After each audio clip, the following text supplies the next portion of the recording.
मैं आपको बताता हूँ, हमारे गांव में उनको बकिया बोला जाता है, जो तांत्रिक टाइप के होते हैं। जब मैं मसीह में आया और मैं अन्य भाषा में रोज प्रार्थना करने लगा 1 घंटे, तो हमारे रिश्तेदारों के यहाँ जाके बोलते रहे, ये क्या बड़बड़ाता रहता है पूरे टाइम।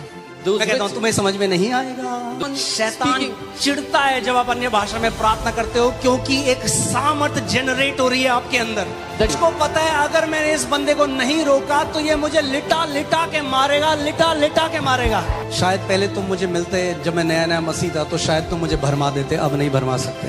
अरे जिसने वो फल खा लिए, तुम कह रहे हो फल एग्जिस्ट ही नहीं करता। अरे खा भी लिए, बो भी लिए, पेड़ भी आ गए उससे। For he who speaks in tongue does not talk to men। यानी ये जो लैंग्वेज है ये कलीसिया के लिए नहीं दी गई, ये आपकी पर्सनल व्यक्तिगत उन्नति के लिए दी गई है। मैं कई बार स्टेज में अन्य भाषा में प्रार्थना करता हूँ, तो कहते हैं ये अनस्क्रिप्चरल है, आप चर्च में नहीं बोल सकते।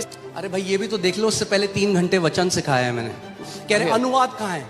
अनुवाद हमने तो अनुवाद नहीं पढ़ा। अनुवाद, अरे अनुवाद आ रहा है ना, नाम आ रहे हैं लोगों के, कंडीशन आ रही है लोगों के, ये अनुवाद है उस भाषा का। भाई आपके सामने होता है हर संडे। एंड में मैं जो प्रार्थना करता हूँ अन्य भाषा में, मैं अपनी आत्मा को स्टर कर रहा हूँ, मैं अपनी आत्मा को स्टर कर रहा हूँ कि जो वरदान है उसके द्वारा मैं चंगाइयों में मूव करने लग जाऊँ। अगर मैं हर संडे आता और केवल अन्य भाषा में प्रार्थना करता और चले जाता तो फिर ये मूर्खता होता, फिर आपको चर्च आने की जरूरत नहीं थी। क्योंकि वो बोलते हैं कि अन्य भाषा में जब प्रार्थना कर रहे हैं लोगों की कहाँ उन्नति हो रही है? भाई हो रही है ना, उसके बाद चंगाइयां हो रही हैं, लोगों का कंडीशन बता रहा है परमेश्वर, हो रही है, आप सबकी उन्नति हो रही है। रिक विगलस्वर्थ जिन्होंने 20 से ज्यादा मुर्दों को जिंदा किया और महान काम किया, वो कहते थे इससे पहले मेरा पैर जमीन को छुए है मेरे मुंह से गैर भाषा निकलती है। लोग कहते हैं प्रूव करो जो तुम अन्य भाषा बोले परमेश्वर की तरफ से। अरे भाई फल देख लो, जो मिनिस्ट्री बोल रही है उनके फल देख लो, और जो यूट्यूब में बकवास कर रहे हैं उनके फल देख लो, आपके सामने है।